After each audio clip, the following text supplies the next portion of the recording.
ગીર સોમનાથના તલાલામાં નિવૃત્ત વન કર્મચારીએ છાતીમાં ગોળી મારી આપઘાત કરી લીધાની ઘટના સામે આવી છે। વ્યાજના 20 ચક્ર અને વેવાઈ પક્ષના ત્રાસથી આપઘાત કર્યાનો ઘટ વિસ્ફોટ થયો છે। મૃતકની સુસાઇડ નોટ મળી આવી છે, ત્યારે માલજીજવા ગામના કુખ્યાત વ્યાજખોર નારણ સોલંકીનું નામ સામે આવ્યું છે। મૃતક અબ્દુલ રહીમ બલોચની પત્નીએ આ અંગે ફરિયાદ નોંધાવી છે, ત્યારે પોલીસે 2 વ્યાજખોર તેમજ 4 વેવાઈ પક્ષના ઈસમો વિરુદ્ધ ગુનો નોંધાયો છે। તલાલા પોલીસે વ્યાજખોરોની કલમ 40-42D તેમજ IPC 306, 384, 114 મુજબ FIR દાખલ કરી છે।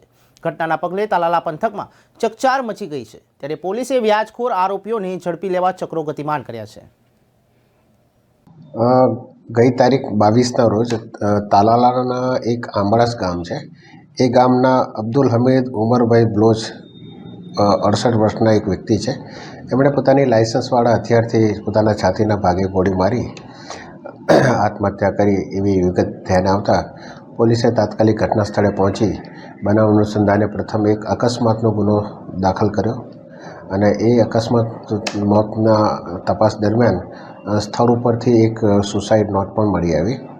એ સુસાઇડ નોટમાં તેઓએ અમુક લોકો પાસેથી વ્યાજે પૈસા લીધેલા અને જે પૈસાની એમણે ચૂકવણી પણ કરી દીધી, પરંતુ એની ઉઘરાણી કરતા હોય તેમજ તેઓના જે દીકરા હતા એના સાસરા પક્ષના લોકો તરફથી પણ એમને ત્રાસ હોય એ બાબતનો ઉલ્લેખ એમાં કરેલો હતો।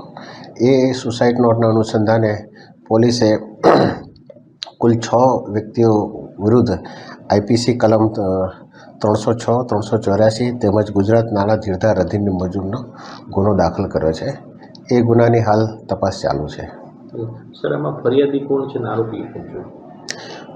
ફરિયાદી મૃતકના પત્ની છે રોશનબેન, વાઇફ ઓફ અબ્દુલ હમીદભાઈ ઉમરભાઈ બ્લોચ, જાતે મકરાણી। તેમજ આમાં કુલ 6 આરોપીઓ છે।